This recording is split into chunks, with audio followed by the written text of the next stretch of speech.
Bismillahirrahmanirrahim. Assalamualaikum warahmatullahi wabarakatuh. Inna hamdalillah nahmaduhu wa nasta'inuhu wa nastaghfiruh wa na'udzubillahi min syururi anfusina wa min sayyiati a'malina may yahdihillahu fala mudhillalah wa may yudlilhu fala hadiyalah. Asyhadu an la ilaha illallah wahdahu la syarikalah wa asyhadu anna Muhammadan abduhu wa rasuluhu la nabiyya ba'dah. Subhanaka la ilma lana illa ma 'allamtana innaka antal alimul hakim. Hasbunallahu wa ni'mal wakil, ni'mal maula wa ni'man nasir. La haula wa la quwata illa billahil aliyyil azim. Wa jammilni ya badi'as samawati wal ardh ya dzal jalali wal ikram bil fasahati wal balaghati wal bara'ah wahlul 'uqdatam min lisani yafqahu qawli bi riqati rahmati. Tsumma talinu juluduhum wa qulubuhum ila dzikrillah. Bunda-bunda salihah yang dirahmati oleh Allah, mari kita bersyukur atas nikmat yang Allah berikan kepada kita. Alhamdulillah hari ini kita kembali hadir di majlis ta'lim ini dalam keadaan sehat walafiat. Semoga setiap langkah kita untuk hadir ke tempat ini menjadi amal soleh yang diterima, mengangkat, menambahkan kebaikan, meninggikan derajat kita. Dan yang terpenting Allah tambahkan ilmu yang bermanfaat untuk kehidupan dunia dan akhirat kita. Salawat dan salam semoga terlimpah keharibaan Nabi kita, yaitu Nabi besar Muhammad sallallahu alaihi wasallam. Tema kita hari ini bahagia dengan qanaah. Kenapa sih orang qanaah bahagia, Bu? Yang menderita itu manakala keinginannya tidak sesuai dengan kenyataan. Bener gak, Bun? Pengen banyak duit tapi tongpes, gak bahagia tuh. Bener gak? Jadi kita akan menderita atau tidak bahagia jika kita tidak mampu menerima segala sesuatu yang hadir dalam kehidupan kita dengan lapang dada. Jadi akan selalu bingung. Ketika kita Allah kasih rezeki segini, orang ternyata lebih banyak. Manakala kita membandingkan yang kita dapat dengan yang orang lain miliki, kenapa dia banyak aku sedikit, pasti menderita. Karena apa? Akan muncul mempertanyakan nikmat orang lain dan tidak mensyukuri apa yang Allah kasih untuk kita. Di situ letak penderitaannya sebenarnya.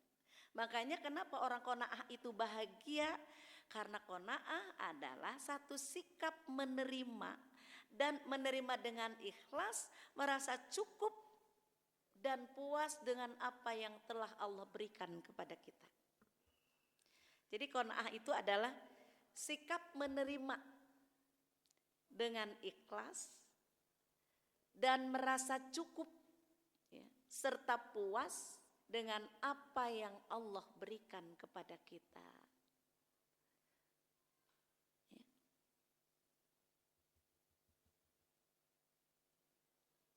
Atau simpelnya, qanaah itu adalah cukup dengan yang ada. Ya kan? Bener gak, Bun? Cukup dengan yang ada.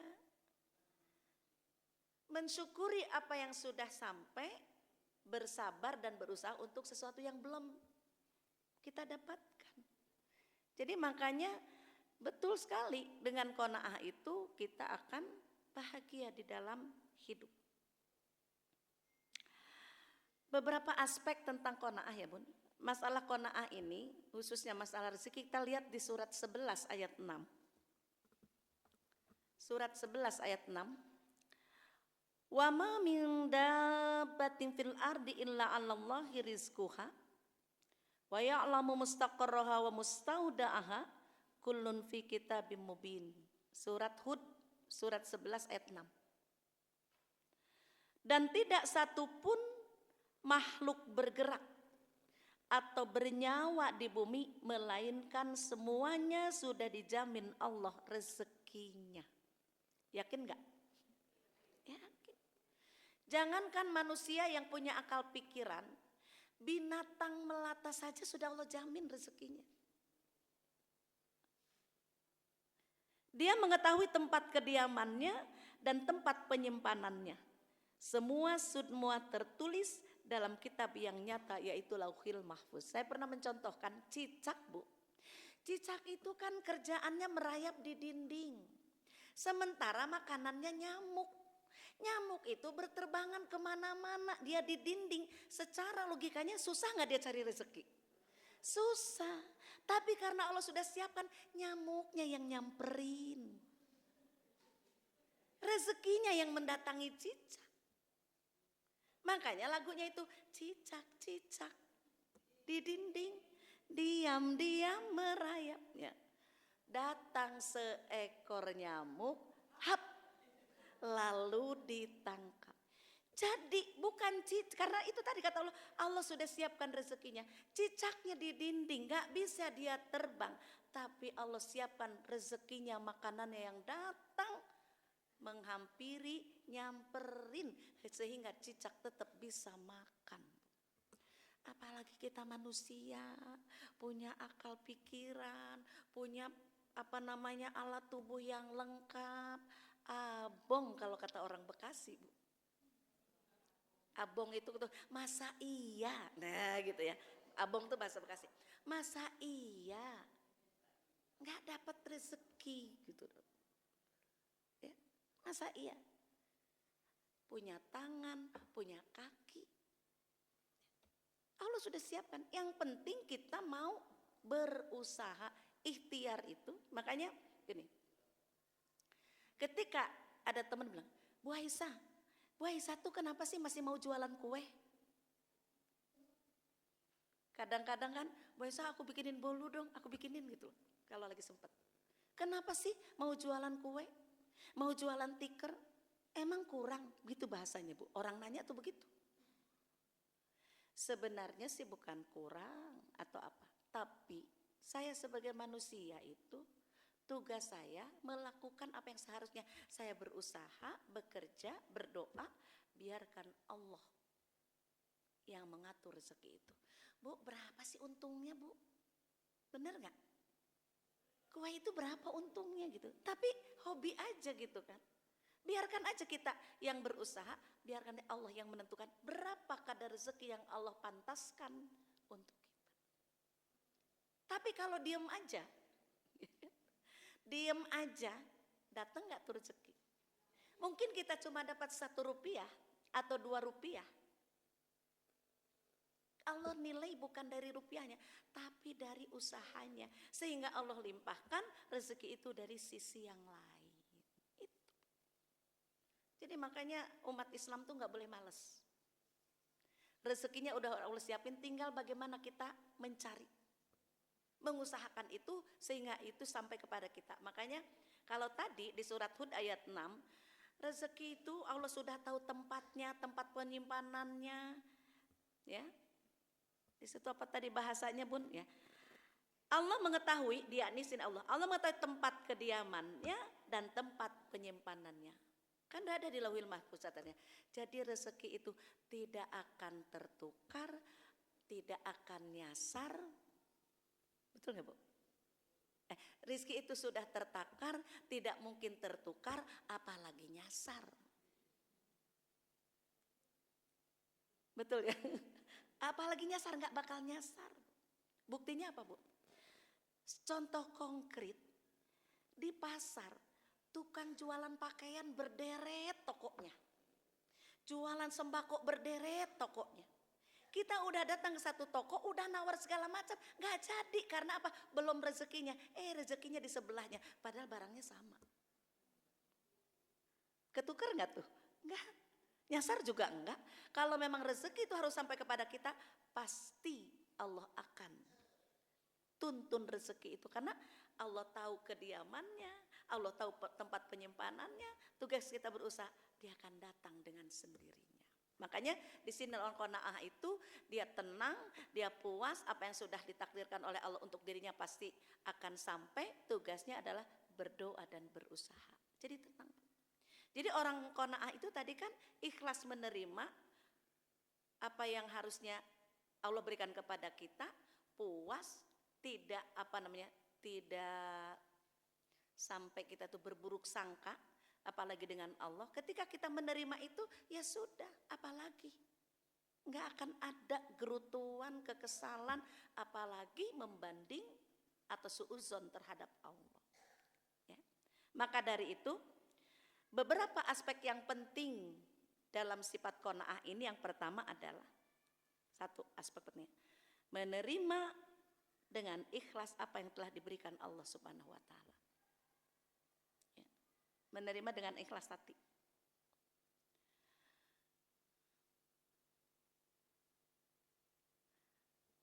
Kan tugas kita tadi adalah berusaha ya Bun, berikhtiar, bisa melalui amal soleh, bekerja. Di surat 16 ayat 97 gitu. Wa may ya'mal amalan solihah, may ya'mal amalan solihan min dzakarin au unsa wa huwa mu'minun, surat 16 ayat 97. Surat 16 ayat 97 nih. Man amila, ya maaf. Man amila solihan min dzakarin au untha wa huwa mu'minun falanuhyiyannahu hayatan thayyibah. Ini dipahami dalam tafsir, ini yang dimaksud hasil daripada qanaah. Barang siapa melakukan atau mengerjakan kebajikan, baik laki-laki maupun perempuan, dalam keadaan beriman. Landasan melakukan pekerjaan tadi, amal soleh tadi, landasannya karena iman. Maka pasti, ini balasannya, ini hasil qanaahnya, maka pasti kami akan berikan kepadanya kehidupan yang baik. Kehidupan yang baik. Akhiratnya nih, dan akan kami beri balasan dengan pahala yang lebih baik dari apa yang telah mereka kerjakan.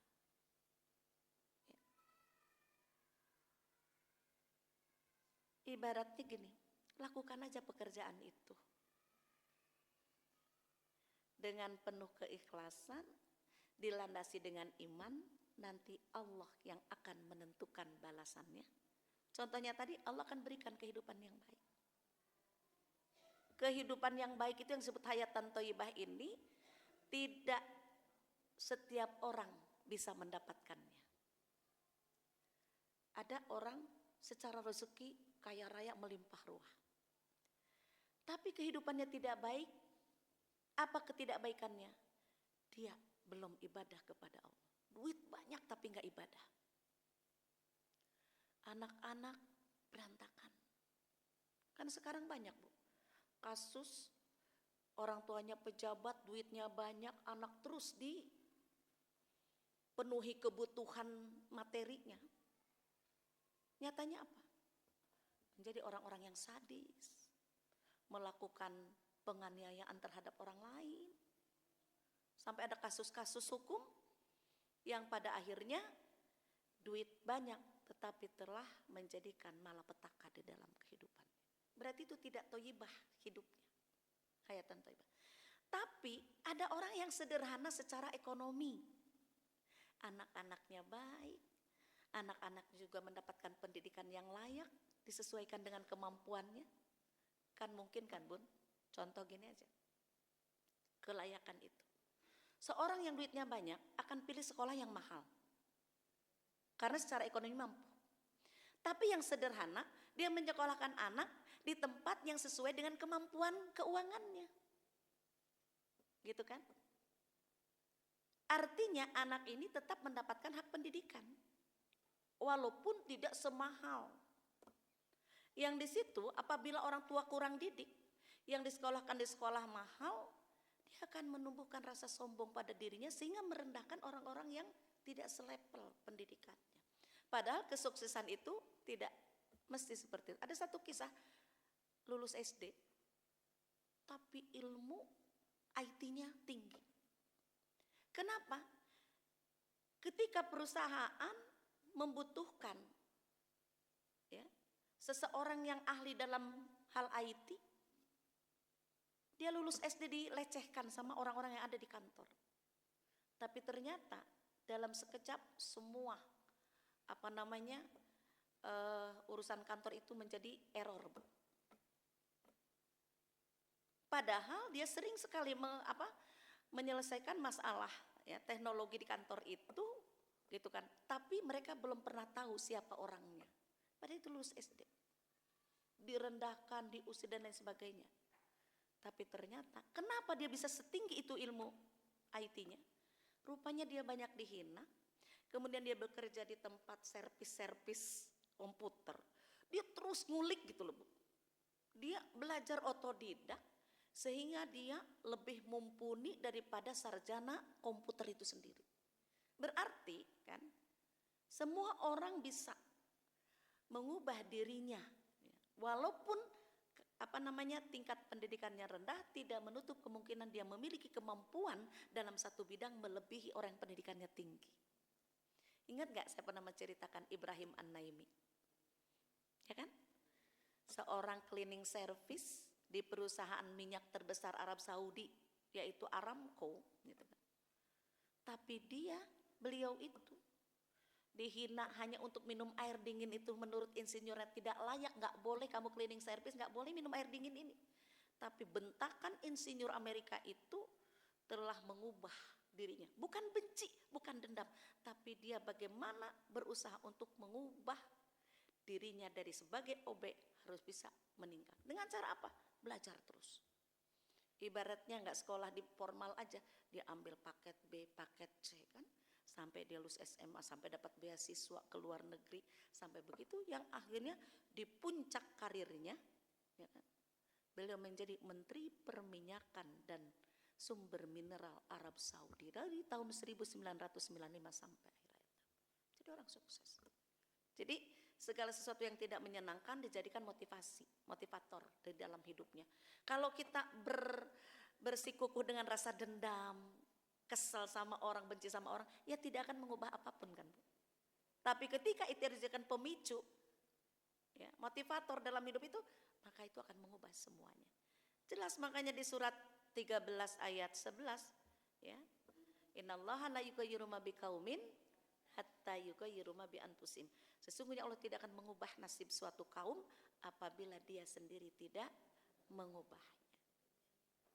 Jadi nomor 1, aspek penting dalam qanaah, menerima dengan ikhlas apa yang telah diberikan Allah Subhanahu wa taala. Apa yang Allah takdirkan. Yang kedua,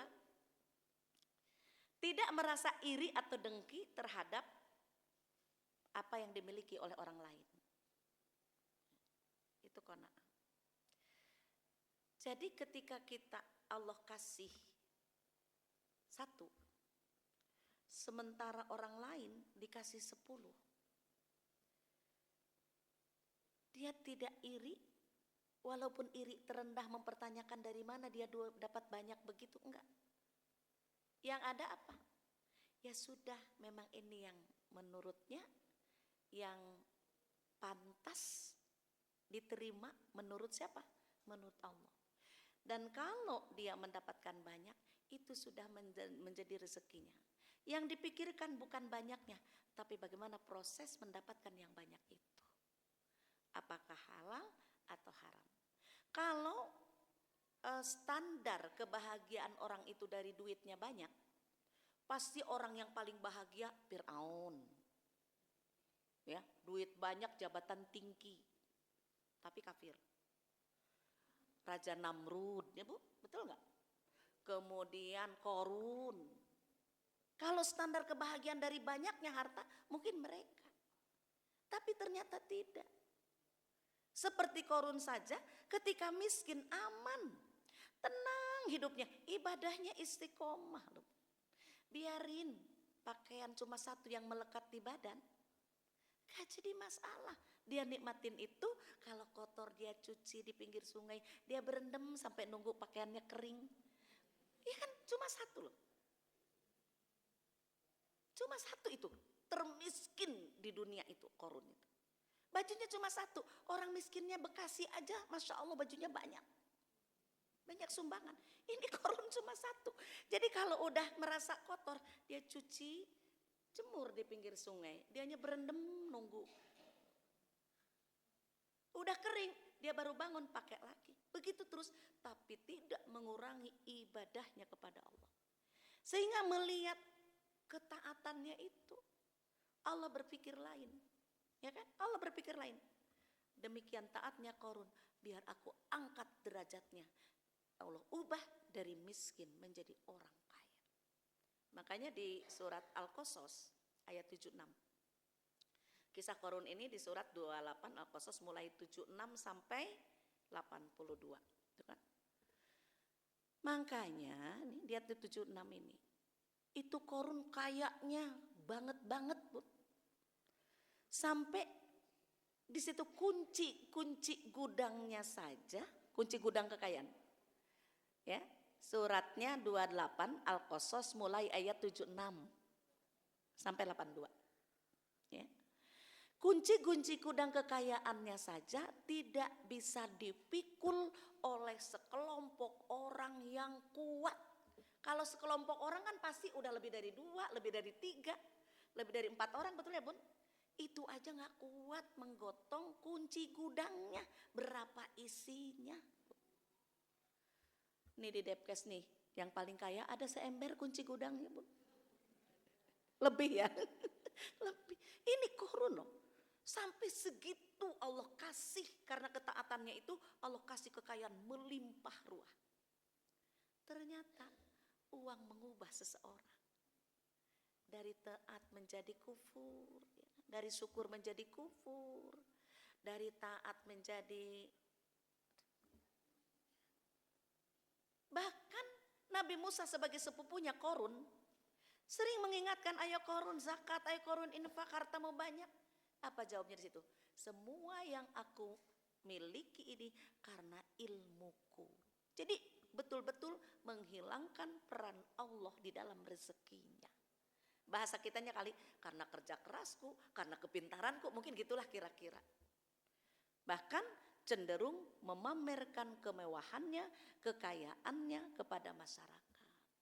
Yang ketika Allah ingat-ingat, Allah tegur, ini yang disebut istidraj ya Bu.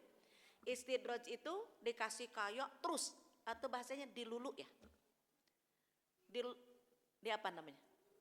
Nah, dijor dengan kekayaan melimpah, tapi tidak menambah ketaatan, justru makin jauh daripada Allah. Itu istidraj. Ya. Akhirnya, puncaknya, Allah berfirman kepada bumi, wahai bumi, belahlah kamu, tenggelamkan harta kekayaan Qarun. Bukan cuma hartanya, sak korun-korunnya amblas Bu. Karena kekufurannya. Jadi harta itu membawa bahagia kah? Enggak. Makanya itu tadi, gak perlu iri dengan orang yang kekayaannya melebihi kita. Minimal ya, menghibur dirinya apa Bun? Alhamdulillah kita tidak banyak harta, berarti hisabnya ringan. Bener ya Bu? Bener kan? Kalau enggak, kan harta itu paling lama Bu. Sampai ada kisahnya, jangankan harta kayak Qarun Bun, yang melimpah ruah kalau kita tidak belanjakan di jalan Allah. Bu. Seorang tukang mencari kayu bakar yang hartanya berupa kapak saja, ternyata sampai 40 malam itu belum kelar pertanggungjawaban kapaknya. Gimana tuh? Makanya benar di Riyadhus Shalihin. Jadi orang miskin itu masuk surganya duluan. Orang kaya belakangan, selisihnya 40 tahun. Kalau 40 tahun akhirat nih, satu hari akhirat sama dengan 1000 tahun dunia. Berarti 40 tahun berapa tuh? Gak bisa ngitungnya. Satu hari aja 1000 tahun. Ini 40 tahun. Nanti coba di rumah hitung-hitungan dah. Masya Allah Bu. Kenapa? Karena orang miskin kenapa? Mau hisab harta teu aya Bu. Nggak ada kan? Mafih fulus. Tidak ada uang. Secukupnya. Gak ada yang dipertanggungjawabkan. Terus ketika orang punya duit bisa dugem. Bisa jalan memuaskan hawa nafsu dunianya. Orang miskin enggak ada. Jadi hisabnya ringan. Makanya masuk surganya cepat. Tapi orang kaya semua rupiah. Wa an malihi min aina iktasabahu wa bima anfaqahu, tentang harta yang akan dipertanggungjawabkan itu dari mana engkau peroleh, kemana engkau belanjakan. Sumbernya dan pendistribusiannya itu ditanyakan. Jadi pantas nggak lama hisabnya, Bu? Lama. Jadi untuk rasa syukurnya buat yang hartanya tidak banyak, minimalnya kita hisabnya ringan. Ya. Tapi buat yang kaya jangan pengen miskin, Bun. Bunda udah kaya jangan pengen miskin. Tinggal gunakan hartanya di jalan Allah. Jadikan harta itu menjadi kendaraan kita menuju surga. Dengan cara dibelanjakan di jalan Allah. Nggak masalah dengan kaya. Ketika kita kan bisa dikemanakan kekayaanmu di sini. Makanya pada zaman Nabi Musa, saya udah kisahkan ya. Ketika ada suami istri yang miskin, papa miskinnya tuh. Kalau ada papanya tuh miskin banget berarti. Kalau miskin doang masih berharta. Ini miskin papa. Makanya mereka sabar dengan kemiskinannya. Tapi ketika suatu hari mereka ngobrol, Pak, kenapa kita kok miskin terus sementara kita punya nabi yang bisa bicara dengan Tuhan? Kenapa kita nggak menghadap saja? Yaitu Nabi Musa. Akhirnya mereka menghadap, wahai Nabiullah, bukankah engkau bisa bicara dengan Tuhanmu? Kita ini miskin terus, bisakah engkau bisa bicara sama Allah supaya kami itu sedikitlah berubah, nyicipin jadi orang kaya gitu loh. Masa miskin terus? Baik, nanti aku akan berdoa dan bicara dengan Allah. Ternyata ketika Nabi Musa berdoa, jawabannya baik. Ya, aku akan ubah kehidupan suami istri itu, dia akan menjadi orang kaya, tapi cuma 1 tahun saja. Setelah itu dia kembali miskin. Disampaikan sama Nabi Musa, aduh senengnya itu suami istri. Gak apa-apa deh, setahun juga lumayan jadi OKB. Ya, lumayan. Akhirnya dengan caranya Allah, jadilah suami istri itu manusia paling kaya di sana. Tapi istrinya bilang lagi, Bu, Pak, harta kita kok banyak sekali ya. Bukankah Allah kasih kita kaya cuma 1 tahun? Ya betul. Karena cuma 1 tahun, gimana kalau kekayaan ini kita pakai untuk bantu orang-orang yang susah. Kita bangun fasilitas ibadah, fasilitas pendidikan, supaya dalam setahun ini harta kita bermanfaat. Akhirnya tiap hari suami istri itu sibuk menggunakan hartanya untuk membantu banyak orang, memfasilitasi orang dengan tempat-tempat ibadah yang bagus dan lain sebagainya. Sibuk terus setiap hari. Sampai Nabi Musa baru ngeh waktu setahun sudah lewat.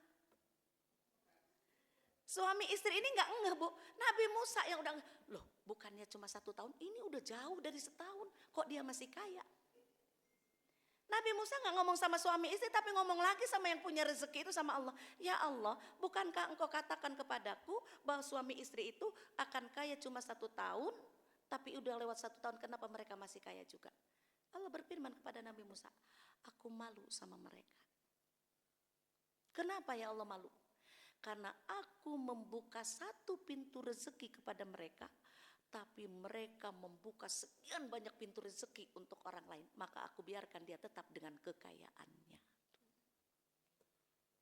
Keren ya, Bun?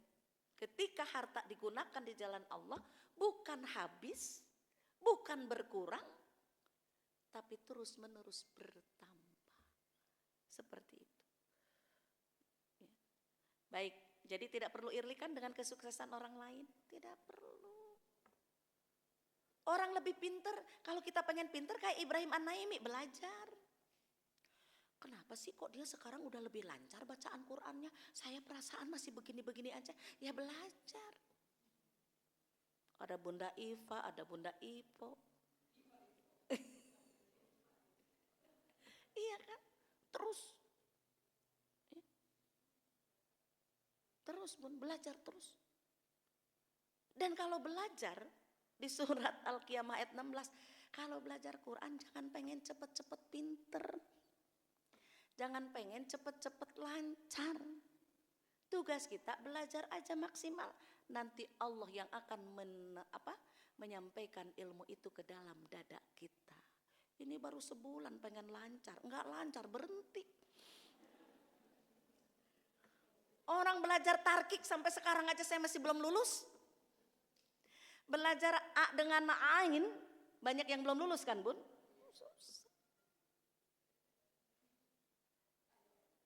Perasaan saya udah lancar baca Quran ya Bun. Udah tersertifikasi metode Umi. Udah lulus. Ketika di Madinah kemarin lagi umroh. Disuruh baca Quran sama orang hitam. Sini baca Quran. Surat apa? Al-Fatihah. Masih banyak yang dibenerin, gimana tuh? Yang suruh dibaca Al-Fatihah, Anas, Al-Falaq, Al-Ikhlas loh Bu. Di tesnya itu. Itu dibetul-betulin ini. Tapi dia bilang setelahnya, barokallah, boleh nggak foto? Maksud saya tuh punya guru nih di Madinah. Guru dadakan, nggak mau. Nggak mau. Nggak mau. Itu guru. Berarti belajar itu tidak boleh berhenti. Jangan merasa sudah lancar, stop. Berarti harus terus. Jadi kita termotivasi, oh berarti kita harus belajar lagi. Ya. Berikutnya yang ketiga, ya, aspek penting dari sifat qanaah, selalu, oh tadi Bun, yang tidak merasa iri terhadap yang dimiliki oleh orang lain. Kita lihat surat An-Nisa ayat 32, dasar Qur'annya. Surat An-Nisa ayat 32. Ya. Dan janganlah kamu iri hati terhadap karunia yang telah dilebihkan Allah kepada sebagian kamu. Ya. Atas sebagian yang lain. Karena bagi laki-laki ada bagian dari apa yang mereka usahakan. Dan bagi perempuan pun ada bagian dari apa yang mereka usahakan. Mohonlah kepada Allah sebagian dari karunia-Nya, sungguh Allah Maha mengetahui segala sesuatu. Jelas nggak Bun? Oleh Allah nggak boleh iri, ya. Udah ada kadarnya laki-laki ini, perempuan ini, kayak dalam bagi waris. Kenapa laki-laki 2 kali, perempuan 1, ibaratnya setengahnya? Karena kalau kita dapat warisan milik kita. Kalau suami laki-laki dapat warisan milik istrinya, milik anaknya, kan ada yang menjadi tanggungannya. Ya, tapi kan kita banyak, kenapa dia banyak? Nih enggak, ya enggak usah iri. Udah ada kadarnya masing-masing. Yang ketiga, ya, selalu bersyukur atas nikmat yang diterima.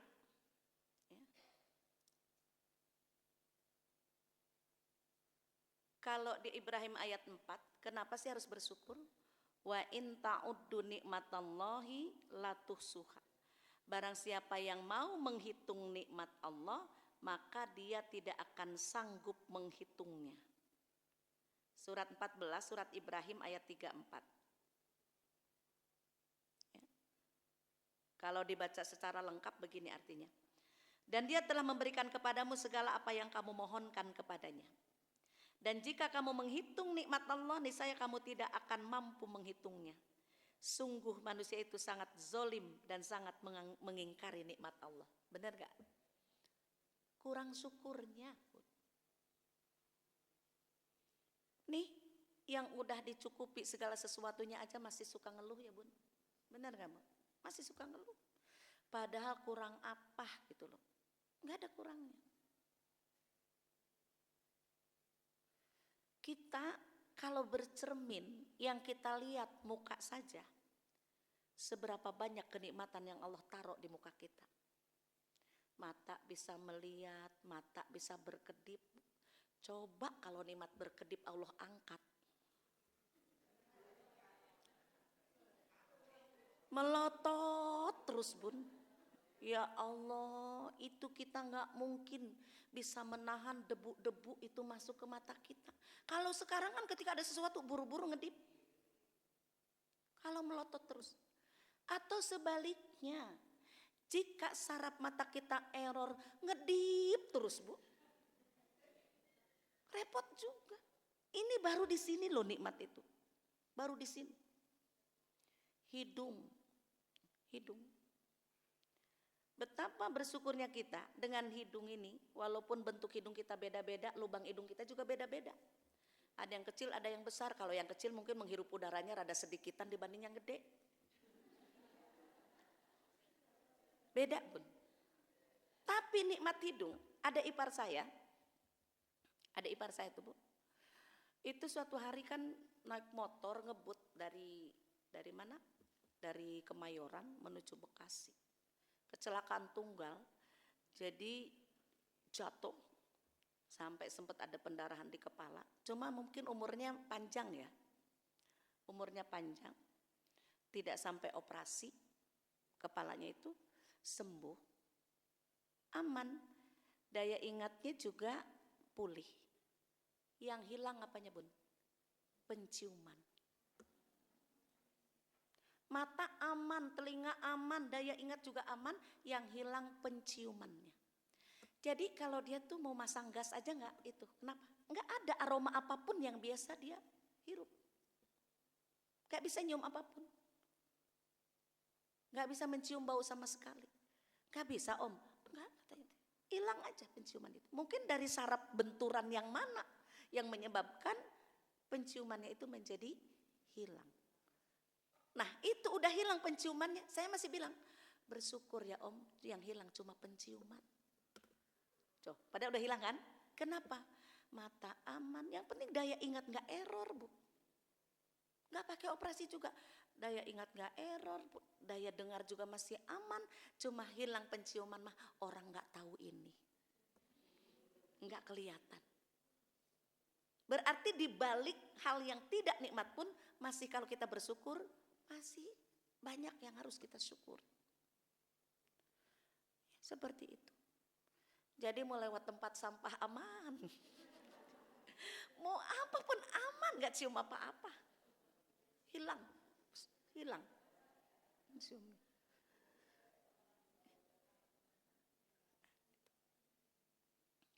Jadi makanya di surat Al-Baqarah 152 Allah perintahkan fadkuruni adzkurukum washkuruli wala takfurun.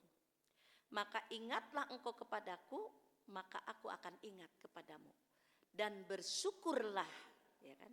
Dan bersyukurlah, ya kan? Kepadaku dan janganlah kamu ingkar kepadaku. Perintah bersyukur ini karena apa? Ya. Surat Al-Baqarah 152.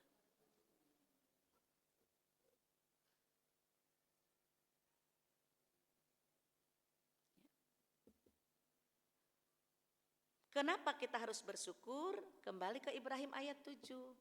Wa ita'adzana rabbukum la in syakartum la azidannakum wa la in kafartum inna adzabi lasyadid. Kan udah jelas, barang siapa yang bersyukur Allah akan tambahkan nikmatnya. Tadi yang pertama Ibrahim ayat 34 kan, kalau kita mau menghitung nikmat Allah kita tidak akan sanggup menghitungnya. Di ayat 7-nya, barang siapa yang bersyukur Allah akan tambahkan nikmatnya. Barang siapa yang kufur, maka azab Allah sangat pedih. Ya.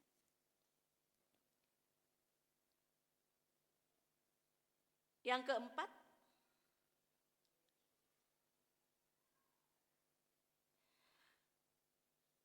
aspek penting dari qanaah adalah tidak terobsesi dengan dunia. Tidak terobsesi dengan dunia dan kemewahannya. Maka akan memunculkan sifat tidak tamak. Tamak itu apa Bun? Serakah? Serakah ya? Tomak bahasa Arabnya tomak. Bahasa Indonesianya tamak. Tamak itu tidak pernah puas. Menginginkan lebih, kalau perlu semua dia harus dapat. Walaupun dengan menghalalkan segala cara, itu tamak. Makanya dalam huruf Arabnya toma itu to, mim, ain. To itu gede perutnya, mim itu gede kepalanya, ain itu nganga aja gak pernah puas, gak pernah kenyang. Simbol huruf tomak tuh gitu. Ini orang tamak tuh kayak gitu.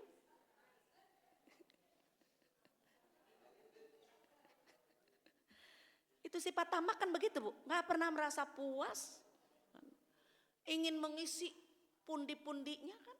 Terus yang ada di pikirannya duit. Gimana caranya harus dapat banyak. Nggak perlu harus senggol kiri, senggol kanan, menghalalkan segala cara.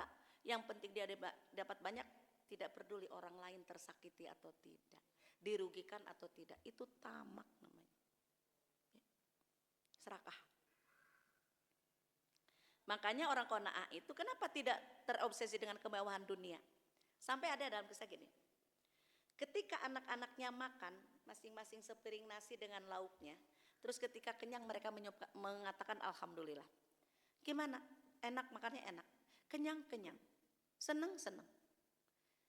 Kalau udah seneng, bahagia dengan sepiring nasi, kenapa harus cari yang lebih banyak? Itu aja udah membahagiakan, gitu loh bahasanya. Ya kan?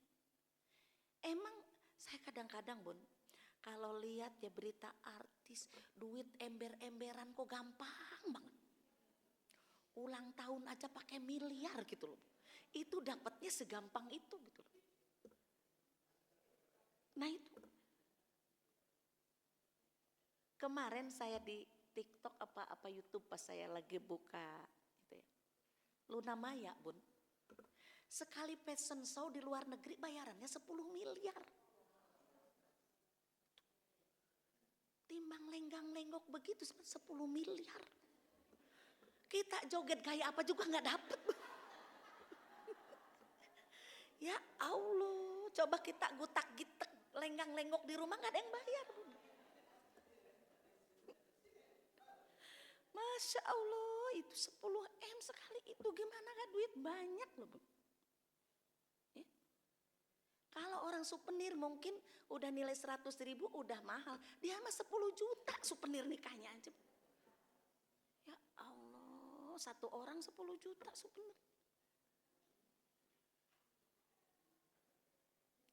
Nah, tidak terobsesi dengan kemewahan dunia itu kenapa? Satu tadi, orang yang makin banyak uangnya makin lama hisabnya. Yang kedua, apakah semua yang banyak itu bisa memenuhi nafsu dunianya? Ada loh orang duitnya banyak tapi dia tidak bisa menikmati. Saya punya temen dulu, punya restoran, punya hotel, punya garment, Bu. Usahanya banyak, orang kaya lah di Bekasi. Sekarang dua-duanya udah meninggal. Tapi suaminya dengan sakit yang dideritanya tidak bisa menikmati apapun selain itu. Walker itu apa? Itu doang makannya, Bu. Nggak bisa makan. Restorannya ada, mau makan enak paling enak yang nggak bisa. Mau beli makanan buah paling bisa. Tapi nggak bisa. Nggak boleh badannya memakan itu semua. Berarti buat apa tuh punya makanan banyak, punya duit banyak, tapi nggak bisa menikmati. Kenapa, Bun? Emang nggak boleh? Nggak boleh. Cuma itu aja tuh, apa namanya? Ya, itu aja, Bu, yang boleh dimakan. Nah, sementara ini ikan asin pakai sambal. Masya Allah, udah niat banget. Itu. Jadi makanya di sini kenapa kita jangan terlalu terobsesi dengan dunia? Karena gitu kan, dunia itu adalah kesenangan permainan, kesenangan yang memperdayakan. Itu kan dalam ayat-ayat Allah banyak ya. Ya. Kehidupan dunia itu ya, karena illa mata'ud dunya illa mata'ul gurur. Ya.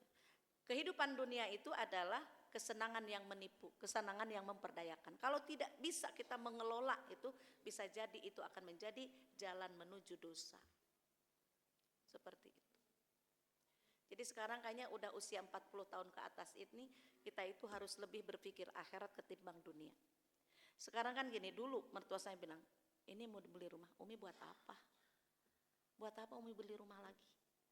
Buat Umi ada, itu ada. Buat apa Umi beli rumah lagi? Ya kali buat anak-anak mah biarin aja. Mendingan itu duit, Umi mau umroh lagi, mau haji lagi, gak usah buat anak-anak. Anak-anak udah ada kok. Namanya orang tua buat apa lagi gitu loh. nggak akan dibawa. Makanya ketika jual rumahnya yang di Jalan Anyar itu uang, ya, anaknya nggak ada yang dibagi, cucunya aja dibagi 100 ribuan Bu, sisanya dipakai mabuk. Dia sodakokan, dia ambil buat biaya hidup sedikit, dia sodakokan ke masjid-masjid, majelis taklim, itu uang tuh, betul-betul. Nah itu boleh, kalau begitu berarti rumah Umi dibawa pulang, dibawa untuk kehidupan akhirat. Biarin aja anak-anak cari sendiri. Ya. Toh ada yang lainnya yang masih bisa dibagi. Kalau ini buat Umi hidup dunia akhirat, udah bawa pulang.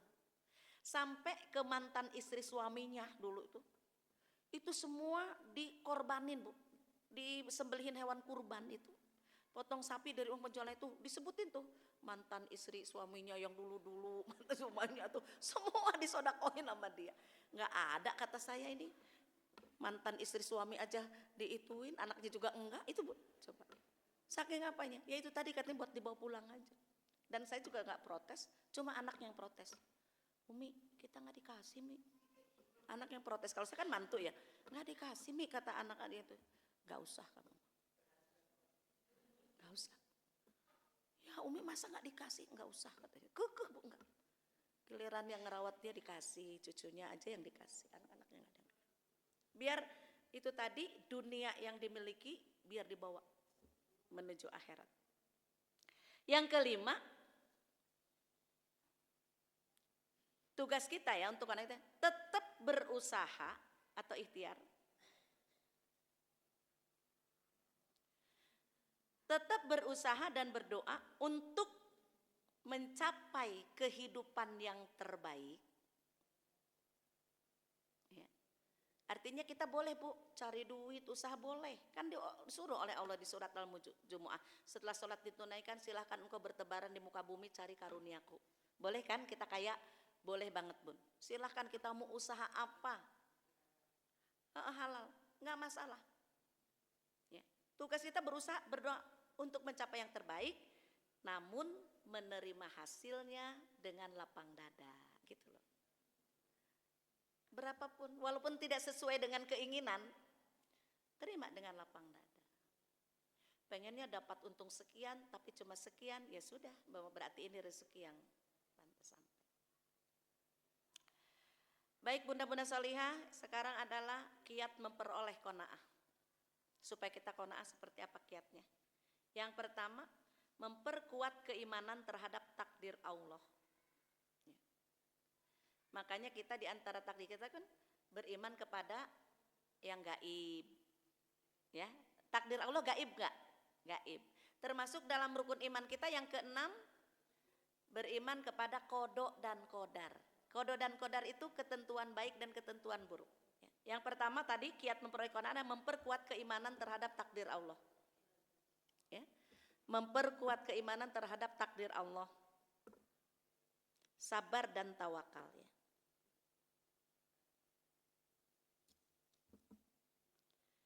Yang kedua, mentadaburi firman Allah. Mentadaburi firman Allah. Ayat-ayat tentang qanaah tadi di surat Hud ayat 6 sudah kita buka ya Bun. Kemudian di surat Al-Baqarah 286. Bunda udah hafal nih. La yukallifullahu nafsan illa wus'aha. Laha ma kasabat wa 'alaiha maktasabat. Allah tidak pernah membebani kita dengan beban yang tidak sanggup kita pikul. Masing-masing akan mendapatkan sesuai dengan yang diusahakannya. Itu ya. Itu mentadaburi firman Allah.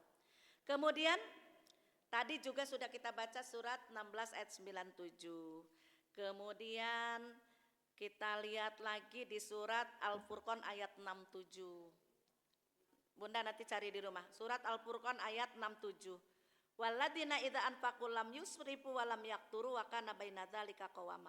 Dan orang-orang yang menafkahkan hartanya tidak berlebihan, tidak terlalu pelit, di tengah-tengahnya saja.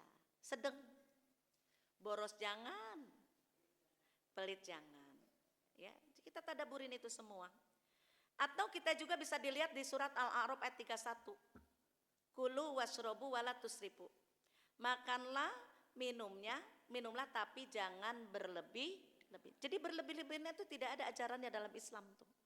Sedang kalau kita. Ya, Al-A'raf ayat 31. Ya, makan minum ayatnya 31. Surat 7 ayat 31. Kemudian kita lihat juga di surat 17 Al-Isra ayatnya 66. Ini kita sedang mentadaburi Al-Qur'an ya tentang qanaah. Surat Al-Isra ayat 66 di sini. Tuhanmulah yang melayarkan kapal-kapal di lautan untukmu agar kamu mencari karunia-Nya, sungguh Dia Maha Penyayang terhadapmu.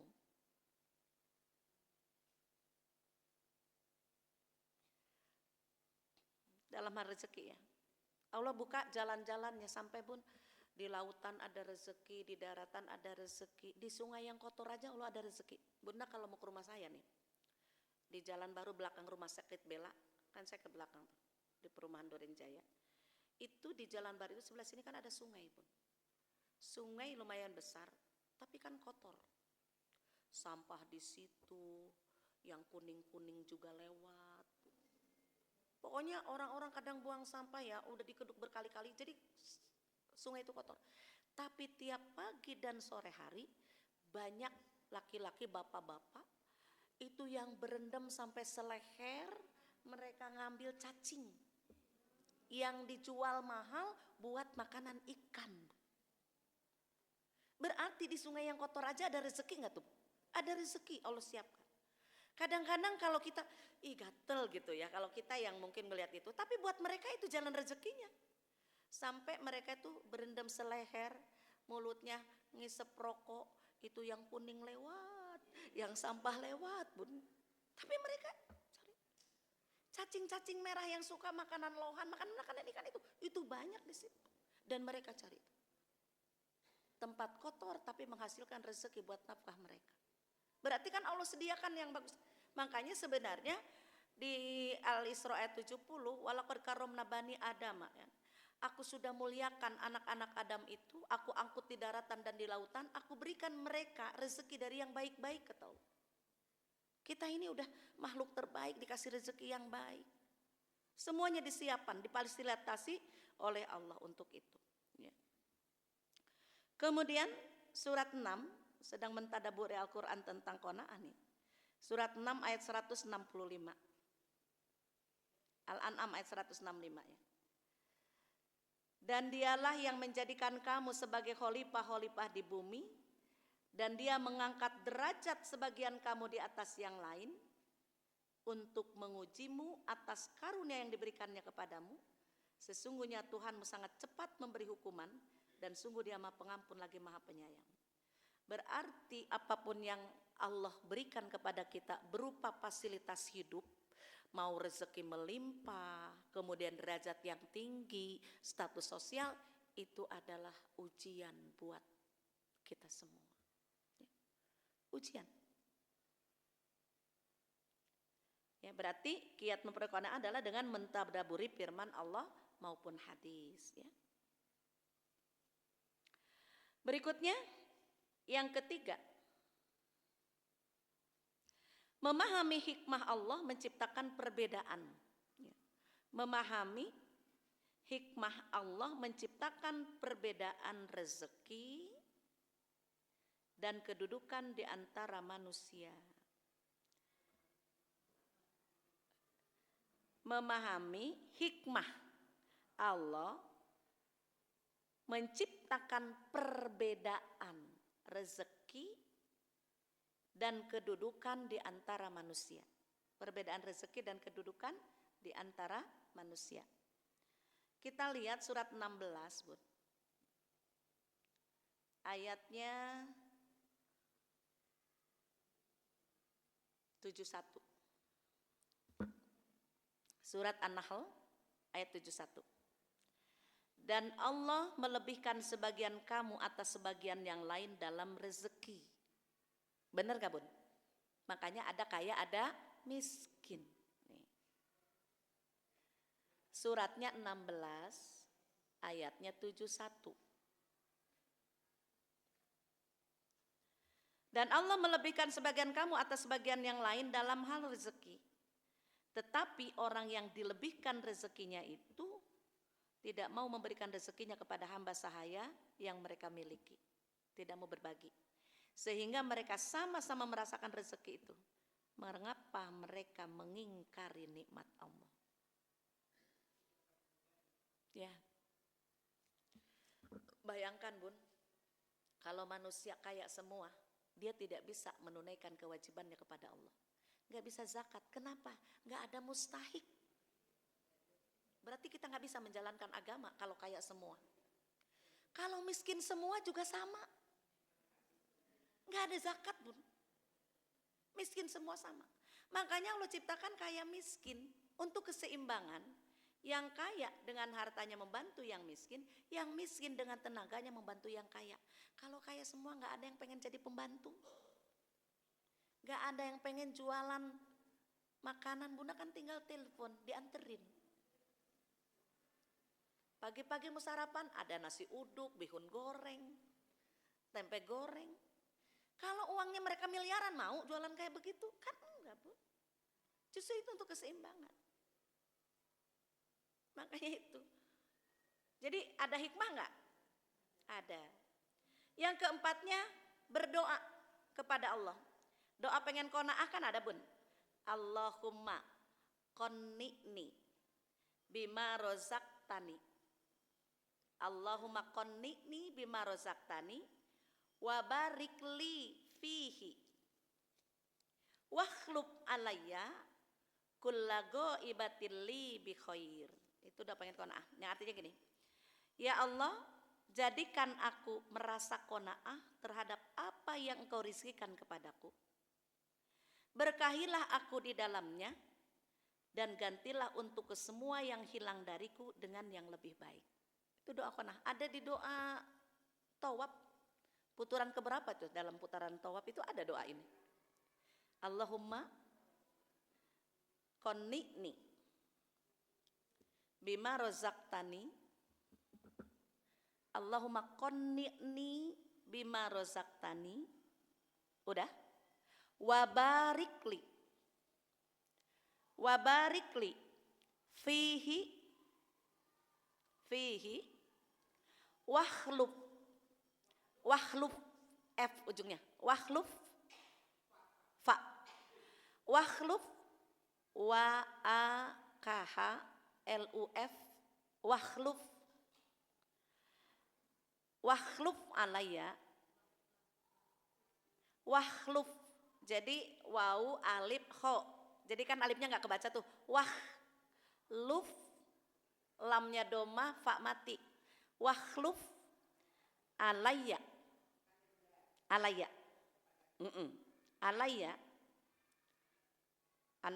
kulla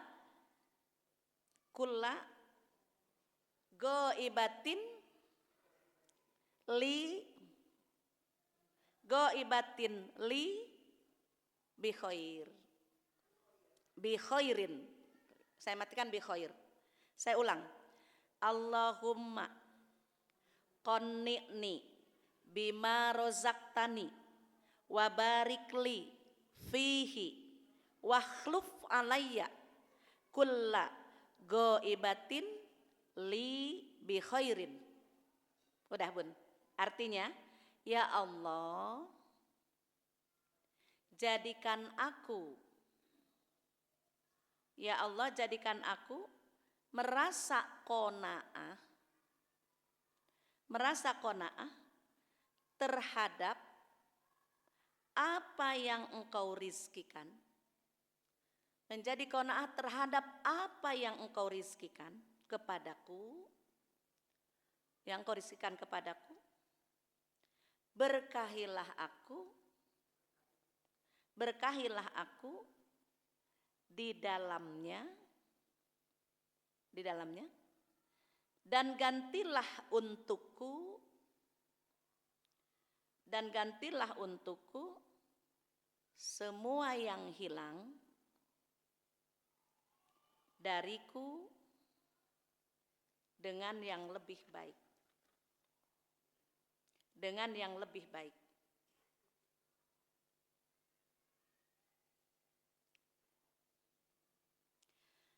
Itu doa qanaah. Termasuk ini juga masuk, Bu. Allahumma inni as'alukal huda wat tuqa wal afafa wal ghina. Itu kan artinya, ya Allah, aku mohon kepadamu petunjuk, wat tuqa ketakwaan, wal afaf sifat afaf, memelihara diri, wal ghina sifat merasa kaya, merasa cukup gitu loh. Itu kan qanaah. Itu juga bisa dipakai untuk doa qanaah. Terakhir yang kelima, ya Bun, melihat kondisi orang yang di bawah kita. Kalau nengok dalam masalah harta, masalah dunia, itu tengok ke bawah, maka akan muncul rasa syukurnya.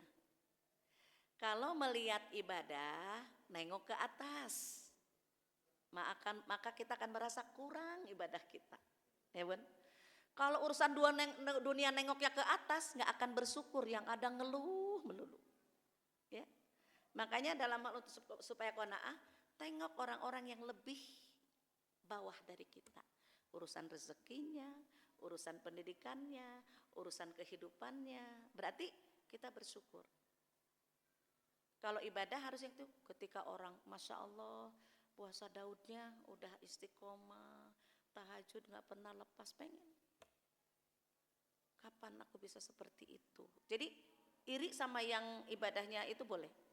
Jangan gini, kita kan udah sholat, ada orang belum sholat, kita bilang mendingan kita daripada dia nggak sholat. Nah itu memang kita nggak akan naik nanti derajatnya. Kalau masalah ibadah mah jangan nengok ke bawah, udah merasa di atas angin kita, ya kan? Seperti itu. Bunda-bunda salihah, maaf nih, udah sampai di sini ya Bun. Sebenarnya apa sih hikmah atau dampak positif dari qanaah ya? Nggak apa-apa deh, catat aja satu, menjadikan kita selalu bersyukur ya dengan qanaah. Dua, terhindar dari sifat tamak dan iri hati. Terus ketiga, menjadikan kita selalu merasa puas dengan apa yang Allah kasih. Kemudian yang keempat, mendapatkan ketenangan hati. Kan tenang, nggak rusuh, ya kan? Kemudian dicintai Allah dan semua orang. Kemudian juga membawa kebahagiaan dunia akhirat. Terakhir, mendapatkan keberkahan rizki. Dan terima akan muncul. Bunda saya tidak buka forum pertanyaan karena harus back to school ya. Hari ini ada jadwal. Mudah-mudahan bermanfaat. Segala yang benar datangnya dari Allah. Yang salah dari saya pribadi, mohon maaf, mohon dimaafkan apabila ada kekurangan, mohon dimaafkan apabila ada kata-kata yang kurang berkenan. Untuk ke depan saya kembali ke minggu keempat, karena minggu keempat ini kebetulan ada kegiatan ya. Saya itu jadi minta tuker dengan Ustadz. Terima kasih, salam sama Ustadz yang ya bulan ini aja saya minta tuker gitu kan. Jadi salam sama Ustadz yang sudah ikhlas hati bertukar jadwal dengan saya ya. Demikian kita akhiri dengan doa ya Bun. Semoga Allah berkahi umur kita, berkahi hidup kita, berkahi rizki kita, berkahi keluarga kita, tinggikan martabat kita, mudahkan urusan kita, dekatkan kita kepada kebaikan, jauhkan dari segala keburukan. Allah lindungi kita di mana saja kita berada. Allah jauhkan dari kezaliman, jauhkan dari mara bahaya, jauhkan dari musibah. Kemudian Allah berikan kepada kita kesehatan lahir dan batin untuk ibadah kepada Allah dan untuk menjalankan aktivitas hidup. Allah berikan kita keselamatan, keberkahan serta kebahagiaan dari dunia sampai akhirat, dan akhir hidup kita akhir hidup yang husnul khotimah. Ala hadhihi niyah wa ala kulli niyatin shalihah. Al-Fatihah. A'udzu billahi minasyaitonir rajim. Bismillahirrahmanirrahim. Alhamdulillahirabbil alamin.